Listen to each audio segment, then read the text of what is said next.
Chapter 15, Tate Miles. Are you busy? Me. Always busy. What's up? Miles, I need your help. Won't take long. Me. Be there in 5. I should have given myself 10 minutes rather than 5, because I haven't had a shower today. After a 10-hour shift last night, I'm sure I need one. If I knew he was home, a shower would have been my top priority, but I thought he wasn't due back until tomorrow. I pull my hair up into a loose bun and change from my pajama bottoms into a pair of jeans. It's not quite noon yet, but I'm embarrassed to admit I was still in bed. He yells for me to come in after I knock on his door, so I push it open. He's standing on a chair next to one of the living room windows. He glances down at me, then nods his head toward a chair. Grab that chair and push it right there, he says, pointing to a spot a few feet away from him. I'm trying to measure these, but I've never bought curtains before. I don't know if I'm supposed to measure the outside frame or the actual window itself. Well, I'll be damned. He's buying curtains. I scoot the chair to the other side of the window and climb up onto it. He hands me one end of the measuring tape and begins to pull. It all depends on what kind of curtains you want, so I'd get measurements for both, I suggest. He's dressed casually again, in a pair of jeans and a dark blue t-shirt. Somehow, the dark blue in his shirt make his eyes look less blue. It makes them look clear, see-through almost, but I know that's impossible. His eyes are anything but see-through with that wall he keeps up behind them. He enters the measurement into his phone, and then we take a second measurement. Once he's got both entered into his phone, we step down and push the chairs back under the table. What about a rug? He asks, staring at the floor beneath the table. You think I should get a rug? I shrug. Depends on what you like. He nods his head slowly, still staring down at the bare floor. I don't know what I like anymore, he says quietly. He tosses the tape measure onto the couch and looks at me. You want to come? I refrain from immediately nodding. Where to? He brushes his hair off his forehead and reaches for his jacket tossed over the back of his couch. Wherever people buy curtains. I should say no. Picking out curtains is something couples do. Picking out curtains is something friends do. Picking out curtains is not something Miles and Tate should do if they want to stick to their rules, but I absolutely, positively, most definitely don't want to do anything else. I shrug to make my answer appear much more casual than it is. Sure, let me lock my door. What's your favorite color? I ask him once we're on the elevator. I'm trying to stay focused on the task at hand, but I can't deny the desire I have for him to reach out and touch me. A kiss, a hug, anything. We're standing on opposite sides of the elevator, though. We haven't touched since the night we first had sex. We haven't even spoken or texted since then either. Black, he says, unsure of his own answer. I like black. I shake my head. You can't decorate with black curtains. You need color. Maybe something close to black, but not black. Navy? He asks. I notice his eyes aren't focused on mine anymore. His eyes are scrolling slowly from my neck all the way down to my feet. Everywhere his eyes focus, I can feel it. Navy might work, I say quietly. I'm pretty sure this conversation is only taking place for the sake of having conversation.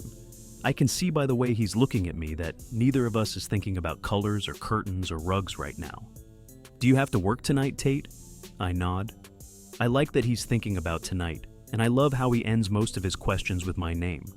I love how he says my name. I should require him to say my name every time he speaks to me. I don't have to be in until 10. The elevator reaches the bottom floor, and we both move to the doors at the same time. His hand connects with the small of my back, and the current that moves through me is undeniable. I've had crushes on guys before. Hell, I've even been in love with guys before, but none of their touches have ever been able to make me respond the way his do. As soon as I step off the elevator, his hand leaves my back. I'm more aware of the absence of his touch now than before he even touched me. Each little bit I get, I crave it that much more. Cap isn't in his usual spot. That's not surprising though, considering it's only noon. He's not much of a morning person. Maybe that's why we get along so well. You feel like walking? Miles asks. I tell him yes, despite the fact that it's cold out. I prefer walking, and we're near several stores that would work for what he's looking for. I suggest a store I passed a couple of weeks ago that's only 2 blocks from where we are. After you, he says, holding the door open for me. I step outside and pull my coat a little tighter around me. I highly doubt Miles is the type of guy who holds hands in public, so I don't even worry about making my hands available to him. I hug myself to keep warm, and we begin walking side by side. We're quiet most of the way, but I'm fine with it. I'm not someone who feels the need for constant conversation, and I'm learning that he might be the same way. It's right up here, I say, pointing to the right when we reach a crosswalk. I glance down at an elderly man seated on the sidewalk, bundled up in a tattered thin coat. His eyes are closed, and the gloves on his shivering hands are rifled with holes. I've always been sympathetic to people who have nothing and nowhere to go. Corbin hates that I can never pass homeless people without giving them money or food. He says the majority of them are homeless because they have addictions, and that when I give them money, it only feeds those addictions. Honestly, I don't care if that's the case. If someone is homeless because he has a need for something that is stronger than his need for a home, it doesn't deter me in the least. Maybe it's because I'm a nurse, but I don't believe addiction is a choice. Addiction is an illness, and it pains me to see people forced to live this way because they're unable to help themselves. I would give him money if I had brought my purse. I realize I'm no longer walking when I feel Miles steal a glance back in my direction. He's watching me watch the old man, so I pick up my pace and catch back up with him. I don't say anything to defend the troubled expression on my face. It's pointless. I've been through it enough with Corbin to know that I don't have the desire to try to change all the opinions I disagree with. This is it, I say, coming to a pause in front of the store. Miles stops walking and inspects the display inside the store window. "Do you like that?" he asks, pointing at the window. I take a step closer and look at it with him. It's a bedroom display, but there are elements in it that he's looking for. The rug on the floor is gray with several geometric shapes and various shades of blue and black. It actually looks like something that would fit his taste. The curtains aren't navy though. They're a slate gray with one solid white line running vertically down the left side of the panel. "I do like it," I reply. He steps in front of me and opens the door to let me walk in first.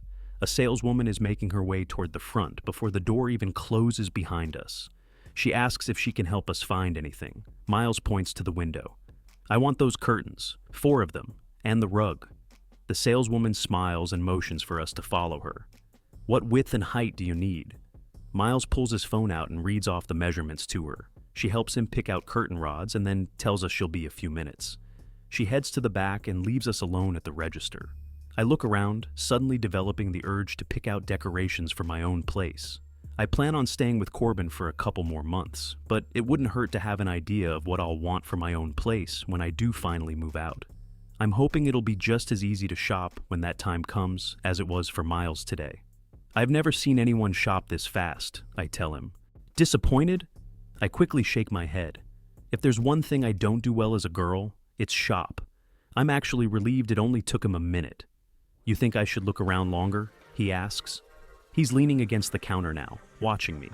I like the way he looks at me, like I'm the most interesting thing in the store. If you like what you already picked out, I wouldn't keep looking. When you know, you know.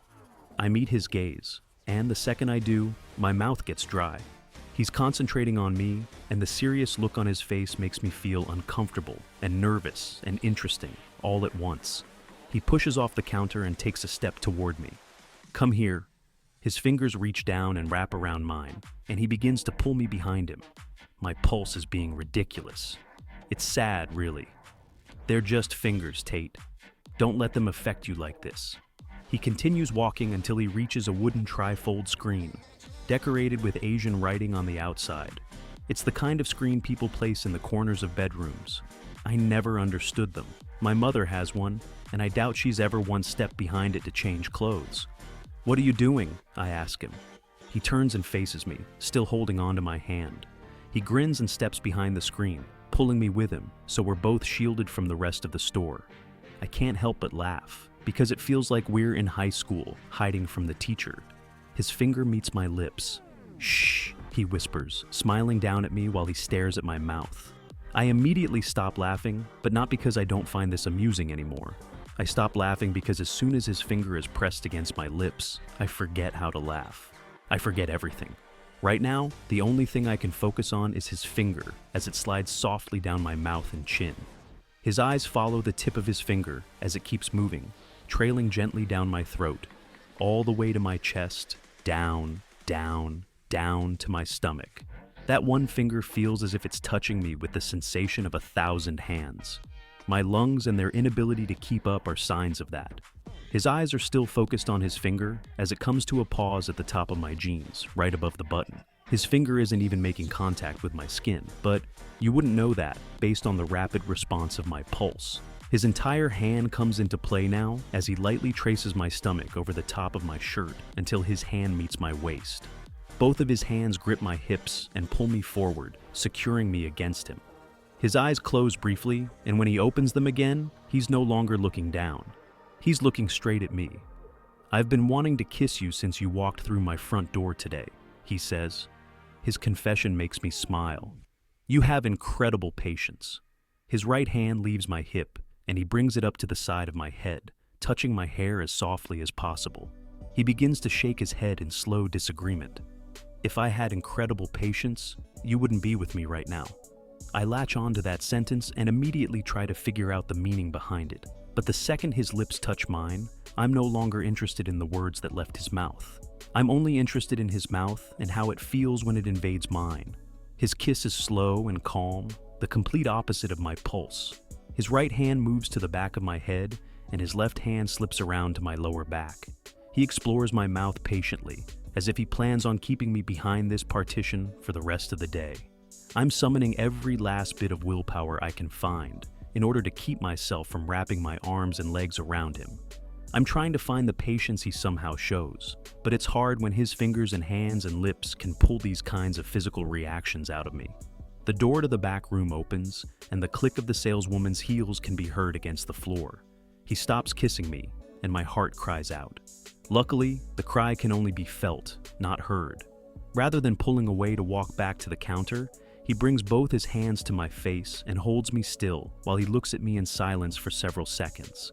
His thumbs brush lightly across my jaw, and he releases a soft breath. His brows furrow and his eyes close. He presses his forehead to mine, still holding on to my face, and I can feel his internal struggle. Tate. He says my name so quietly I can feel his regret in the words he hasn't even spoken yet. I like Dot. He opens his eyes and looks at me. I like kissing you, Tate. I don't know why that sentence seemed hard for him to say, but his voice trailed off toward the end, as though he was attempting to stop himself from finishing his words. As soon as the sentence leaves his mouth, he releases me and quickly steps around the partition as if he's trying to escape from his own confession. I like kissing you, Tate. Despite the regret I think he feels for saying them, I'm pretty sure I'll be silently repeating those words for the rest of the day. I spend a good 10 minutes mindlessly browsing, running his compliment through my head over and over, while I wait for him to finish his transaction.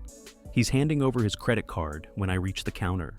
"We'll have these delivered within the hour," the saleswoman says. She hands him back his credit card and begins to take the bags off the counter to place them behind her. He takes one of the bags from her when she begins to lift it. "I'll take this one," he says.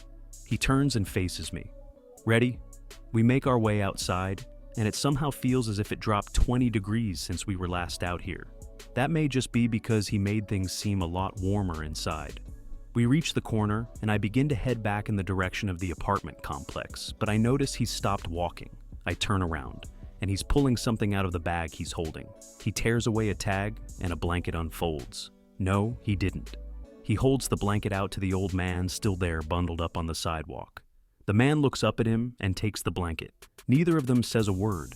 Miles walks to a nearby trash can and tosses the empty bag into it, then heads back toward me while staring down at the ground. He doesn't even make eye contact with me when we both begin walking in the direction of the apartment complex. I want to tell him thank you, but I don't. If I tell him thank you, it would seem like I assume he did that for me.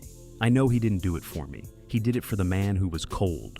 Miles asked me to go home as soon as we returned. He said he didn't want me to see his apartment until he had everything decorated, which was good because I had a lot of homework to catch up on anyway. I didn't really have time carved out of my schedule to hang up curtains, so I appreciated that he didn't expect my help. He seemed a little bit excited about hanging up new curtains. As excited as Miles can seem anyway. It's been several hours now. I have to be at work in less than 3 hours, and as soon as I begin to wonder if he's even going to ask me to come back over, I receive a text from him. "Miles, have you eaten yet?" Me. "Yes."